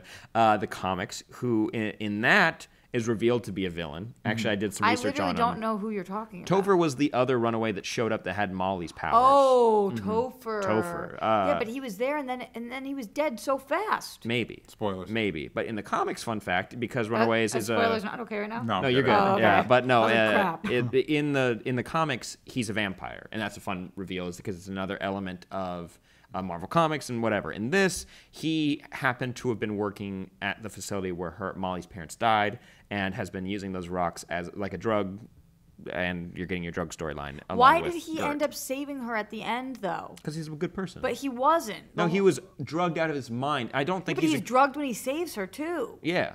I don't think... What was that 180 on drugs so fast? He had just tried to murder them inside, and then outside, all of a sudden, he saves her life and kills himself? I can't tell you how many times I've almost murdered people, and I was like, you know what? No, I'm going to save this person. Like, that's literally what it was. There was no change. I would disagree because he's in a heightened state, and he's, like, basically been cornered. I think he was making every wrong decision, and he's not a good person. I'll just put that out there. But... for the writing of that scene... You just said he was a good person. No, he was, because he saved Gert, and he only threw a punch at Molly. Because she could take it. An actual child. Yeah. I'm sorry. Moving on from that, we also get another character from the comics who is the Super Skrull who joins the team. And the guy that was supposed to be in the comics, he's supposed to be wed to Coraline. Yeah, same story, same thing. And that they had like some animation. It's a girl in this. Yeah. Nice. Making things easier. A very attractive girl in one of her shape-shifting states. But they did not make her a Skrull. They gave her something else. Yeah. And she can only shape-shift into different people, not powers. Mm-hmm. So it kind of got a little bit more boring. But she has enough... the way she speaks, though, is like, are we really doing this? Yeah. It kind of bums me out, though, because I thought that was really... From what I remember... I shouldn't say anything. I haven't really read the comics. I just know of the situation. Because the way I remembered it was that... the drama was that it was a boy that she was supposed to be married. Of course, she's lesbian, So it was problematic, but it was a Skrull, so she changed her shape into a she. Ah, interesting. We are betrothed. Yes, she talks like a robot. Therefore. Cool. Two questions. Do you think we'll get a season 3? And would you watch it if there is one? I'd watch it because I can't help myself. I 100% would watch it. I still really think that there's so many premises this show could do that would be amazing. Because they've said, with Pride and everything going on, they have set themselves up, and the weird place they live now, the mansion in the hill. The convenient, beautiful mansion yeah. that they live in. Which still, what? Is it? Yeah. But fine. There's so much they can do. They just aren't doing it, and I'm hoping that they start. One cool part, though, they still have the runway to make Alex the villain because of where we're left with these aliens that were buried underneath the city. And we thought it was a ship, but it was kind of like a ship. It was like a shape-shifting whatever. Yeah. All alien ghosts are hanging out in there, and now you got body snatchers. That's what's happening. I really wish it was alien ghosts. It basically is literally like they're the ghosts of aliens. Yeah. They possess people, and the people sometimes like lose track of time, and then all of a sudden the alien would take over. But what we know is one of the kids is possessed, and it could probably most likely be Alex. Interesting. So I'm very interested with all these shows. I feel like for the most part, the Marvel TV shows have been more miss than hit at this point, kind of. At least, if nothing else, with perception. So I'll be very interested to see what the shape the Disney Plus shows take, and see if it's one of those that, like, maybe because those are supposed to be under Kevin Feige's guiding hand. And I wonder if the consistency he's brought to the movies will carry over to those projects, or if we just realize that maybe the way the Marvel brand handles its TV properties isn't quite working for TV. You know what I mean? Maybe the Marvel brand works really, not like the characters, because obviously the characters would work great on TV, but the way Marvel handles its brands work great for movies, but doesn't, that same thought process doesn't work great for TV shows. Yeah. I'll be interested to see if a different force behind it will change. I was so bummed. Yeah. I was so bummed. Because Runaways should be like a smash hit. You know what I mean? Take everything, all the money from everybody situation, and not like so divisive. It's unfortunate. I'm just looking up to see if we have some reviews here for Runaways, but what would you rate the season? Overall, you're looking for that. Overall, it's looking like we're kind of around the same. We're on the same page here with liking it. Gotcha, Roxy. What would you rate this season? I guess a 5. Oof. I'd give it a 5 as well. Okay. Actually, you know what? I'll say this. Kate says, I really like the Runaways too, but sometimes I feel like it wants me to hate it. Jay Shark, I forgot how much I enjoyed Runaways. And Runaways was the first comic I ever read, so for me, the show was meh. That's from Rabby. But it looks like they're using their powers a lot more, which I dig. Plus, I hope there's more dino action. We learned that there's not really. But one fun little Easter egg for the fans at home that wanted Chase to look like his skinny, stoner, shaggy self, like in the comics, there is this other character introduced that is dumb. The homeless kid that like steals the Fistigons at one point. He looks like the way he's supposed to. So weird and dumb. So not big fans of that, but let's move on to a show that everybody loves all the time. Yes, all the time. The Gifted. Oh, you want to talk about Gifted? Isn't that no? Oh, no. Sorry. What's the next one? You blew it. Oh, I'm sorry. But I thought that was a good intro for that show. We'll save it. We'll pocket it for later. But let's talk. Wait. Well, let's talk about a show that everybody loves all the time, Gotham. There you go. Yeah. So if you want to edit it later, cut out the G. So get Gotham. Gotham. And they're both Fox shows. We're 2 episodes deep, so we can talk about both of them. But do you want to read the synopsis for the second one? Please and thank you. This is season 5, episode 2, final season. Titled "Legend of the Dark Knight: Trespassers." Gordon, as Black Lightning. Trespassers. Gordon and Bullock investigate a location where several kids have been kidnapped. Barbara proves to be an unlikely ally to Gordon. Bruce looks into an alleged witch with healing powers to Selena. Nigma deals with his demons. What do you think of the first 2 episodes? Here's why this episode was such a bummer. Okay. Going out positive. Yeah. No, the first episode was way better. Really? The second episode was such a bummer because we have such a short season. Mm-hmm. We know How many episodes? I think it's 10. Okay. We know it's the final season. We know that we're supposed to get Batman. Yeah. We know that we've got to tie up all these storylines. And this was the slowest, biggest setup, ridiculous episode where we went to do you know Mother and Orphan? We did a mother and orphan storyline. Oh, I know orphan Cassandra Cain. Is this somebody else? Is it a villain? No, it's a little mother and orphan. It's a orphan kid who basically like tricks them into.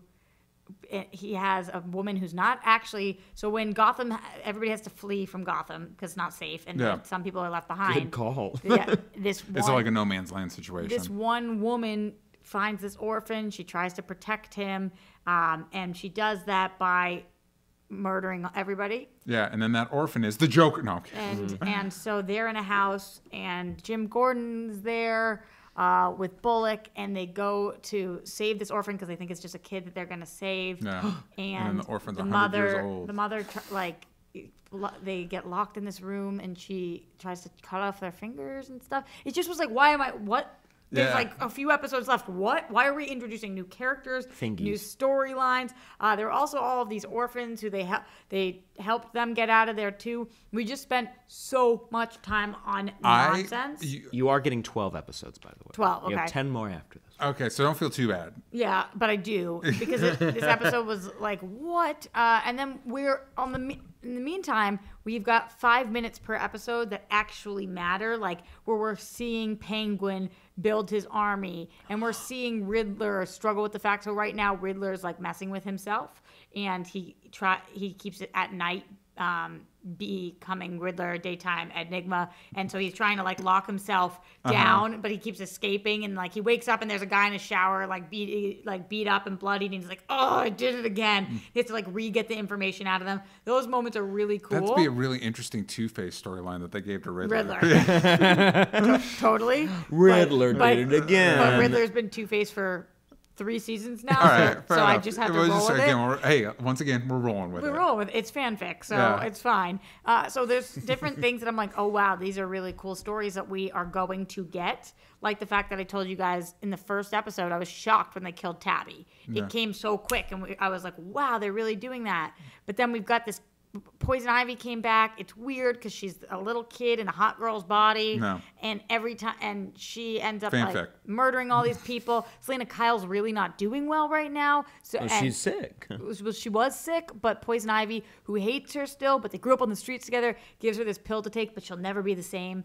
And by pill, I mean something from nature that looks like a pill. But it's shaped like a cat's eye. Yeah, kind of. Yeah, okay. And so she takes it, and she's like, Selena Kyle's like, I feel all better now. And it's like, oh no, we only have 10 episodes to flesh this out. And by that time that's done, like, where are you going to be at? Because I need them to not give me filler. And give me what I want. Some meat and potatoes. Because I've been watching this show for 5 years.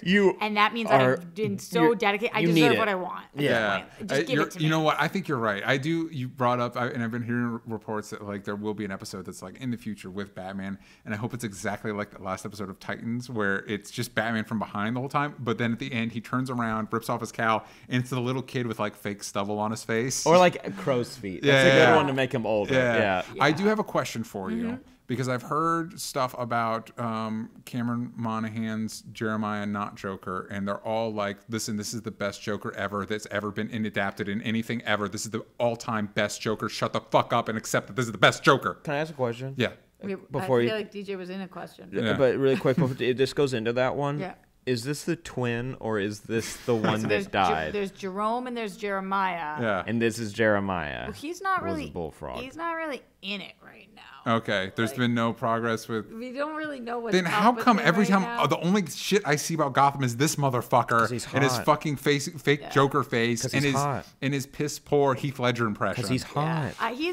Truthfully, I love Cameron Monaghan. I think he's amazing. I love Shameless. I think he's just the best.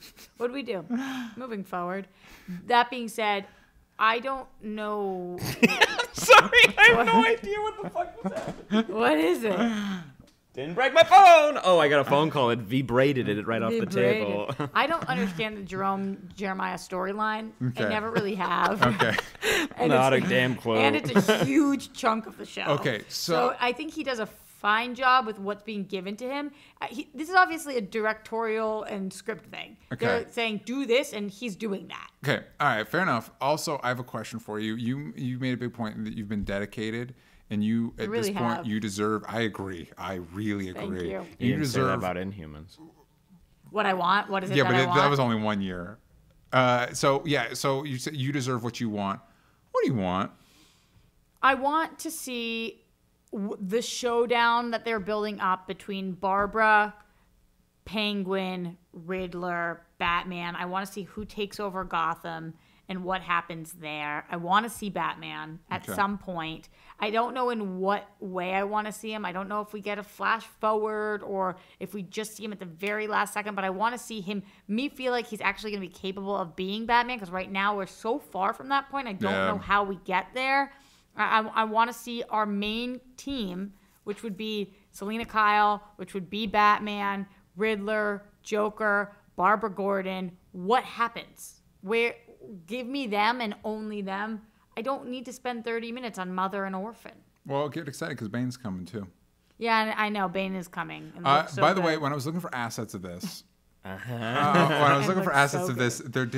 seemed to be images of the guy that plays Penguin in what looked like a bad fat suit. Mm-hmm. Did that happen, or is that going to happen? No, I haven't seen. Well, he's gaining a lot. He has access to all of the meat in Gotham. so a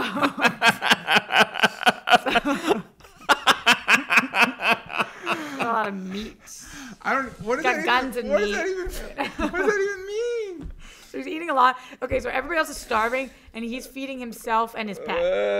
Is he eating it raw, like classic Tim Burton Batman Returns style? He's like, this is undercooked, and so he gives it to his pet, and everybody else is like, but we would have eaten that meat. Oh, cool. Okay, he has access to all the meat. That sounds like Augustus Actually, he has to Gloop trade for it. Charlie and the Chocolate Factory. He has access to all the sweets in all of Belgium. And of all the land, little Penguin's got. He has to trade for it. He doesn't actually just. Barbara has more access. He has to trade, but he's got guns, so he's got access to I imagine a giant tank that if you open a little bit of it, meat comes falling out of it, and that's all the meat of Gotham. But then they needed more supplies for the orphans, so they try to fly something in, but it's shot down, so the meat's actually at risk. Oh, what's Penguin gonna do? What would you rate the first 2 episodes of this season so far? First one was probably like a 7.5, and the second one might have been more like a 6. Okay, all right. So let's talk about the other hit show on Fox. Ooh, may I? Yes, please. Howdy do. Let's talk about The Gifted, season 2, episode 12. I'm gonna read it. All right, go for it. Why is the M capitalized in home? Do you know? For mutant. Okay. Home. With the nation divided more than ever, Evangeline proposes a countrywide meeting to revive the mutant underground. Thank you. Bum, bum, bum. 10 out of 10. That was a great reading. So let's hop into it, gang. We're coming to an end, and actually episode 15 is the last episode for season 2. So we're almost done. Now, to be clear, hopped in a little late, so I'm just kind of picking up stuff from context clues. This show does love to explain a lot, but now I will. Thankfully. What do you mean you hopped in late? I started at like episode 6. I didn't watch the first 6 episodes of this season. But to be fair, you get it. You figure it out. I didn't, except for who Evangeline is. I'm guessing from the context of just this right now. I'm like, oh, she started the Mutant Underground. Evangeline, haven't seen her in a long time. Lost. Yeah. She lost. There you go. But Kate. Overall, this show got me. I actually really dig it overall, because there's still some I think one of the best characters is the Sentinel Services agent, who's been just basically kind of fucked with by mutants overall. He keeps trying to stop them, and we're like, hey, we don't want that because mutants deserve rights. But also anytime he encounters them, they really just fully ruin his life. And I'm like, actually, you guys are doing a really good job of making it so he hates it. He even joins the Purifiers, which is the KKK for mutants. That's what they are. They're going around killing people. At one point, over the break, we didn't talk about this episode, they get Johnny Thunderstick. They get him. I think we got a picture of him. There you go. Where is he at? Where's that handsome my boy? Johnny. Funny thing, you have a chest wound. That's from something else, actually. But he ends up getting caught by the Purifiers, and he's being interviewed or interrogated. That's what that's called. The bad one. And at one point, he tells a bold-faced lie that this Sentinel Service agent falls for. Yeah. And immediately gets proved the lie gets caught, and he takes a shotgun to Johnny's chest over and over again, just unloading just shell casing after shell casing because he's kind of impenetrable. Shocker, 3 shotgun blasts at close range starts to make him bleed a little bit. It was pretty epic. Also, you got a big team up between good guys, bad guys, taking out a base. Basically, it's leading to finding out who's running the Purifiers, very similar to the storyline that we have in Supergirl this season, which is interesting.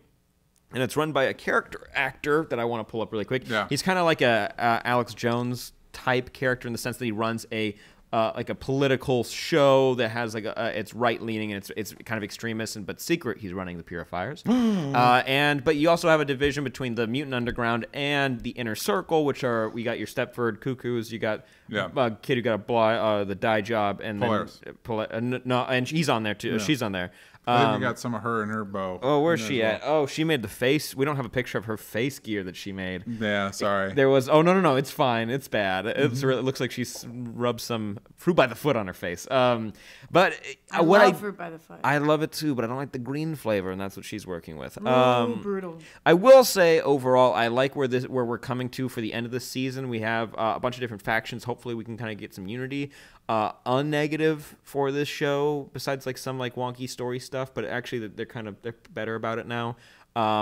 Is that every single episode ends on like a dour note, like no one is ever in a better place ever. And I get that it's a war, but like come on, give them a W for once. But they are fully going into the Morlocks. Like Erg, one of the leaders of the Morlocks from the comics, is one of the main characters. And if we I'll pull up this picture really quick of Johnny. That chest blast was actually from Erg, kind of cool. Yeah. Johnny punches him in the chest, turns into energy, shoots out of his little eye hole. Pretty cool. What's it look like when he shoots out of the eye hole? Well, he's got like this giant steampunk monocle on, and he lifts it up like a Nick Fury move and shoots punches turn into lightning bolts. We got another guy in there. Who's that?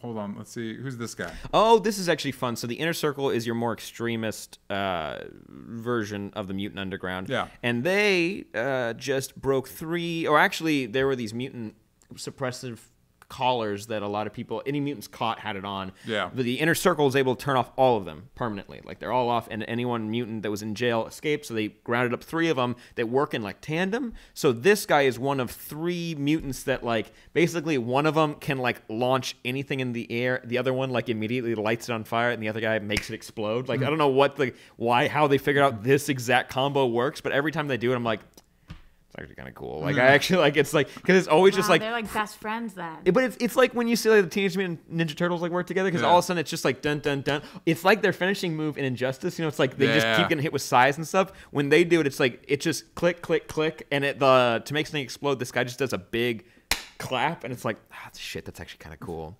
But the show is not perfect. There's some dumb also inconsistency with giving Blink contacts. I get it, like it must hurt because they look like the sclera ones that go all over her eye. Yeah. But sometimes she just has her normal eye color. We know it's bright freaking green, like that's her whole thing.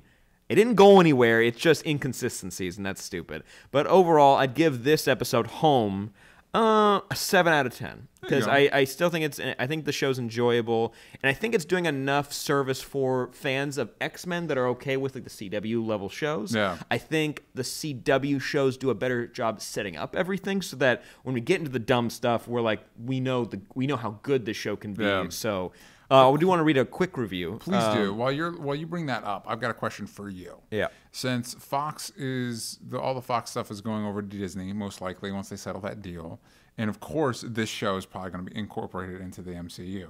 Obviously, which characters on the big screen? Yeah. Which character of this show do you think will show up on the Disney Plus app with the other?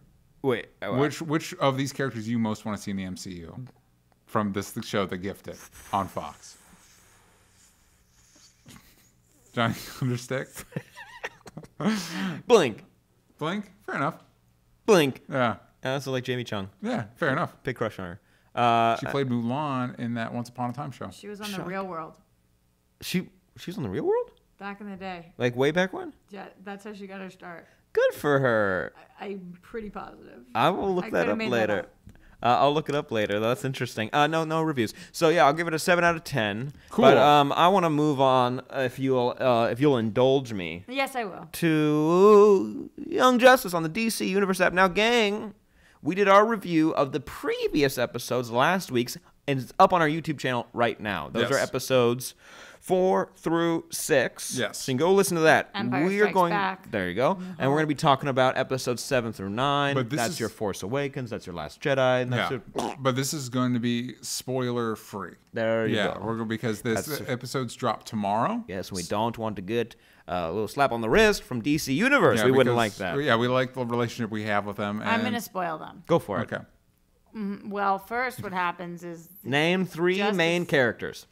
Batman, Superman, and Wonder Woman. Cool. There we go. They were in the episodes I watched. Well, in episode which were 7, 1, 2, and 3. exactly. Yes. But in 7, 8, and 9, titled Evolution, Green Lantern, Triptych, John Stewart, Home Fires, not Home Fries, Black which is what I Lightning. saw when I first looked at that. Black Lightning. Black Lightning is. and So it is in there. Darkseid is. Yeah, Darkseid Darkseid. is. So it's weird to talk about these in a clump, even though they're released in a clump, because they're 3 distinct episodes. Of the 3, my favorite is Evolution. It was a crazy I think episode. we have an asset. It was the first one. I think we have an asset of the main person in Evolution, which is a very Vandal Savage centric episode. And Vandal Savage. Vandal Savage is a character that is always a villain I've really liked. I think he's very interesting. This is by far the most epic and intimidating take on a character ever in the history of the character that I can think of. Like, holy 100%. Shit. He's very cool. Yeah. He looks great. It's like fun they because turned him into a dark side level threat. Yeah, no, one of the coolest Holy parts shit. of this episode, when you guys get into it, it's an explanation of his origin. Yes. And what they do, because Young Justice does such a good job of kind of boiling all the characters down to like their base, like what their corner of the DC universe looks like. And for Vandal Savage, he's the through line of humanity. Yes. He is more than any other interpretation of this character, this version of Vandal Savage really is like he's been through all of it. Very prominent characters are directly exist because of him. And he's only in 7, or is he in 7, 8, and 9? Or you can't say. They've been setting him up as kind of like he's been one of the villains in the first 2 seasons. At the end of season 2, we kind of realized that like, oh, this is kind of his jam. All the bad guy stuff is his jam, and this really sets him up as the big bad for the series. It feels like. Yeah, at least this season, if you need like a clear direction. No, just in 7. It's mainly about him. Yeah. And we also get a little revisit to one of my favorite parts of season 2 with the War World, which is really cool. Yes. But when it comes to what the details are of why that needs to appear in this or be used, that's a very fun little twist that I honestly didn't see coming. It was a cool character. Also, when you talk about like a lot of this stuff talks about, the bad guys see themselves as the hero of their whatever. This one really, you really get a sense of like why Vandal Savage is like, no, I'm the guy. Like this sets him up as he is like the first DC Universe superhero. And he's not let go of that shit since. He will do shady shit, but he's not like just doing it he's doing it because he needs to. He sees that he's the only one who will last. Yeah, I don't think this is spoilers to say this one line because it is kind of a minor line, but it really gives you a sense of his perspective. He's talking to another character and he's like, I have plans, and some of them are centuries. Like they're centuries out. Like he's thinking hundreds of years in advance of these plans, and you're like, "Oh my god!" It's the first time that you look at it because this is one of the most fully realized adaptations of the DC universe. Like almost everybody's here: Superman, Wonder Woman, Batman, all the Green Lanterns, all these supporting characters, and you're like, I don't know if all of these characters can take this guy down. You know what I mean? And I never thought I would feel that way about Vandal Savage. So cool.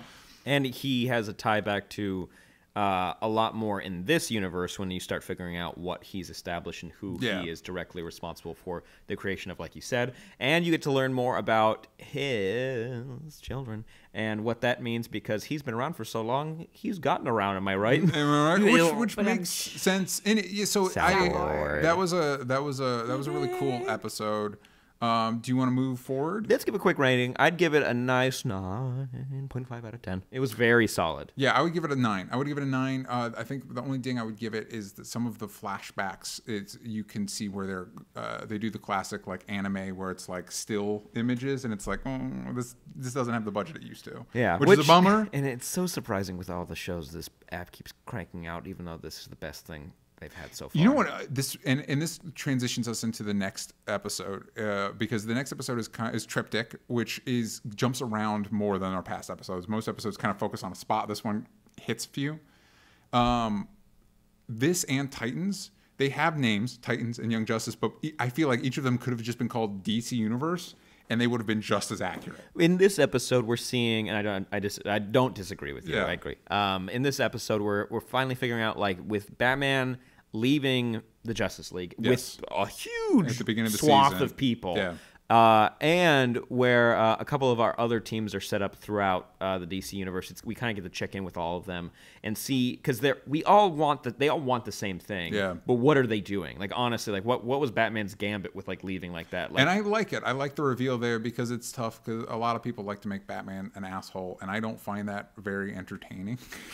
And so when you get a little bit of the details of the plan, and also we get to check in with some of the younger members of Young Justice, which I always like. I like our new Outsiders team, but it's cool to check back in with Tim Drake and the rest of them. Calderon, because it was good to see him. Yeah, So and made me happy. he's cool too. We also get to reintroduce to a classic DC villain that I don't think shown up in Young Justice yet. I don't think so. But looks like a living nightmare in this show. Shade, that's Livewire. And Mist. And Shade is terrifying looking, and his abilities seem utterly terrifying. Has he shown up in Flash? Because he's a Flash villain. Has he? Yes, but it was disappointing. I remember it being disappointing. The Shadows? Does that sound familiar? Remember? I remember being. I'll look. Said yes. Yeah, I kind of remember being underwhelming because he's a really cool villain. When you say a Flash villain, Jay Garrick, I think, is when he was first introduced. He's an old school villain. But this also dives into more of what's going on with the superhuman trafficking, and it's shockingly political. Like, this show is more adult in some of the surface level violence stuff. Is it making a point? Is it taking a stance, or it's just presenting an issue? It's so distanced from our politics. It's more of them dealing with, specifically, people are making superhumans and trafficking them across the globe. So that issue, which doesn't necessarily, it brushes up against current ones, but it's so separate from like immigration and stuff. It's not like Supergirl or Black Lightning where it feels preachy, but like the actual reasoning behind like Batman's plan and everything, it's like, oh, that actually makes sense. It's cool to watch one of these shows, and when people are arguing, all the arguments make sense.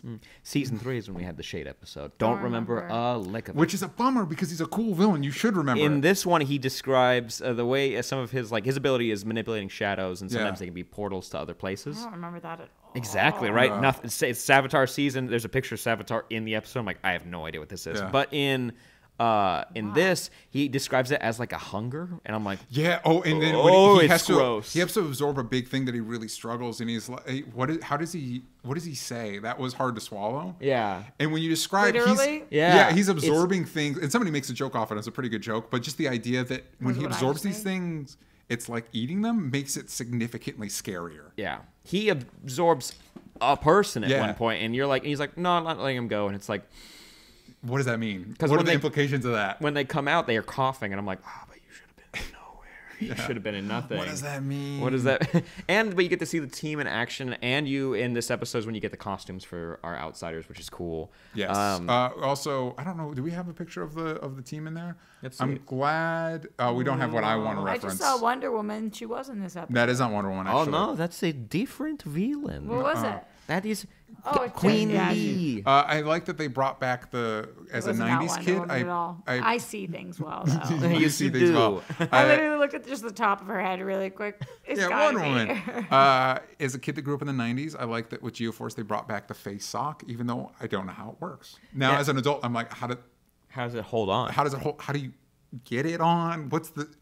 For those wondering, it's the Gambit situation or Cyclops in the '90s. It's like what's happening? Wally West too. Yeah. Same thing. Yeah. Except for Geoforce's whole face is out. Yeah. Which is confusing. So it frames his face like a little diamond. It's a weird one, but no, it looks cool in the show. But when you think about the logistics, you're like, wait a second. And when they start explaining what the light's doing, it's like, like light before in season 2 was like they were drugging people in soda, and it's like that's bad, but it's kind of like abstract. Like you can kind of like remove yourself from it because like that's tied so much in conspiracy theories that are out there now. You can be like, oh, whatever, you can write it off. But in this, since it's like human trafficking, you're like, this is like a big problem. Yeah. And this is like legit like a big problem. Well, and it's interesting too, like when the levels the heroes have to go through to resolve it really emphasize the threat. Like the Justice League's really struggling with this one. You know what I mean? And so it's interesting to see them in that space. They might lose. Yeah. Honestly, they might lose. So next one is Home Fire. Oh, what would you rate Triptych? This one I liked because it did the legwork to explain like why is everyone like all separated and like it's like for very specific reasons. Also with that you get separate teams and you get to see teams of characters you haven't seen on the show but you've seen in comics. And you're like, oh wow, that's super duper cool. Ooh, this made me really really happy. Also made a classic character kind of scary. Classic Batman protege. Like, we need to have a chat with this character. Oh, well, I'll ask you who that is after who you're talking about. But yes, that was for me. I'd give it a 9 out of 10. Cool. I would give this one maybe an 8. There it is. Yeah. Finally, yes, we're talking about the Home. Confidence in that. Yeah. It's either 8 or 8.5. I did this for me. This did start solidify. It's always tough to get back in Young Justice because it's so dense. But once it gets its motor running and you see what it's doing, you're like, hell yeah, I'm on board. And then Home Fires came up, and I kind of got a little bit off board. Well, this episode, we see that a classic DC merc is hired to go after. Could it be Lobo? It's probably Lobo. By the way, I love using. Oh dang it! There it is. What happened? I hit the whole screen instead of the asset. Sorry, everybody. I'm sorry.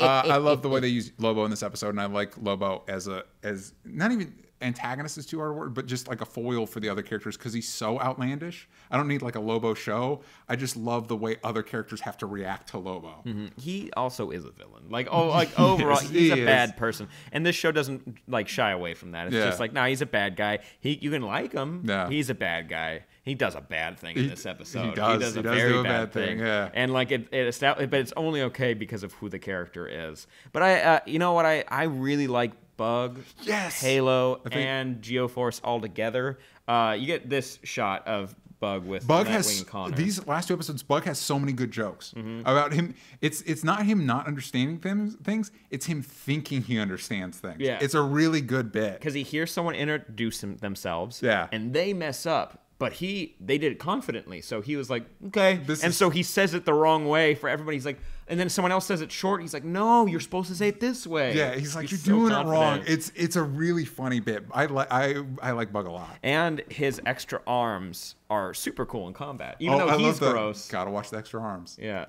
and also a good joke. It's like, yeah, we gotta put on our costumes so we're not naked. It's like, interesting. Here's my costume. And he puts on a helmet, and it's like. It's like, oh, he's naked like all the time. Yeah. But it's a Bug. It's fine. This also, since this is a spoiler free, I'm not going to too much into it. No, you're more free. My struggles with this episode is there's a subplot in it that on one hand is cool because you see a lot of like obscure DC characters that you don't normally get to spend a lot of time with. I don't remember. But the thing next to the tangential part of that subplot is so incredibly dark. It's not dark in necessarily what happens, but what it represents. You're like, this is too much. This is too much. I mean, I know it's not really. This feels like it's more of a young adult show now than a kid show. You don't think they should have gone there? It's too dark. They don't, but they flirt with it. They flirt with it, and even flirting with it made the episode feel icky. It made it feel not. That's really interesting. I don't feel the same way because that's a classic like villain trope. It's like it's just a villain going after loved ones. It's like just to boil it down. Impulse does have one of my favorite jokes in this episode. He's got a lot of. That's a good running joke with him. And again, you can see the animation. Like you have to save some money when it's just like still images that are zooming in. And it's like now that you pointed out, I can't not see because I wasn't seeing it before. And now, sorry. Once the veil is lifted, but the character that's involved there, it's cool to see that character, especially now. Yeah, because he hasn't really been utilized in this show. And then another character, a well-known character. Yeah. Now he's well known.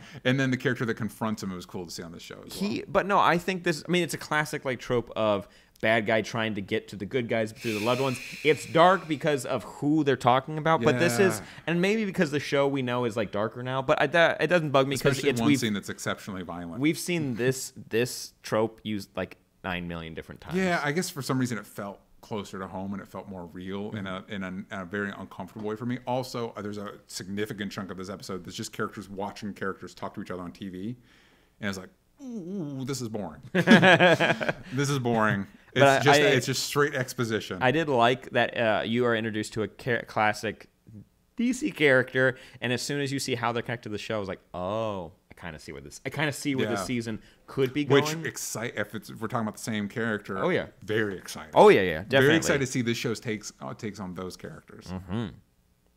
Bad guys. Bad guys. Bad guys. But let us know. We'll do a spoiler discussion next week, like we did with Titans. But let us know what you think of these episodes and what you're thinking of Titans so far. I'd give this Titans, Young Justice. I'd give this one an 8 out of 10. I would give this one a 7.5. This is the only episode this season that felt kind of like a misfire to me. So you guys liked the 7th one best, the 8th one second best, the 9th one second best, the 8th one last? Yes. For me, Home Fires, I did not enjoy. Yeah, I think that's the same. I think it's just descending order. Yeah. I overcomplicated it. No, it's all good. I really like this season. So far, my favorite is still the what was it? The security one with the Roys, all the Longbow security. Yeah, all the Harpers. That's still my favorite. But Evolution was great. Yeah, I'm still on board with the season. It's just Home Fires wasn't my favorite. Well, guys, let us know what you think in the comments down below. Thank you for joining Super TV Showdown. And make sure you tune in next week on Wednesdays for the OSA show on twitch.tv/PlayNoggin. Yes. This show again at 3:30 p.m. PST, same address, but also back half on Patreon like you're watching right now.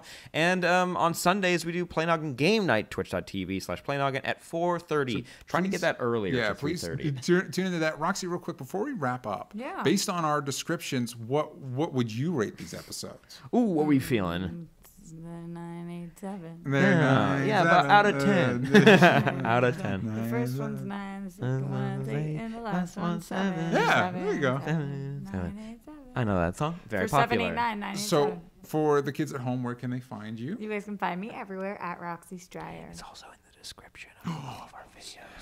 It is in the description of every video we upload. It's a default, and I'm like, I'll leave it there. You can find it there. It's in the description of all those. Yeah. But yes, DJ Talk Trash. Yes. Beat you to it. Sam at Sam Basher. Well, yeah, that's it. Uh-huh. Yeah, that's right. Only stupid answers. You ain't got the vowels from stupid. On Twitter. And onlystupidanswers.com. And you're already here on Patreon, so thanks for joining us. Beep, boop, beep. We love you guys, and we'll see you next time. Bye-bye. Bye. Buggers.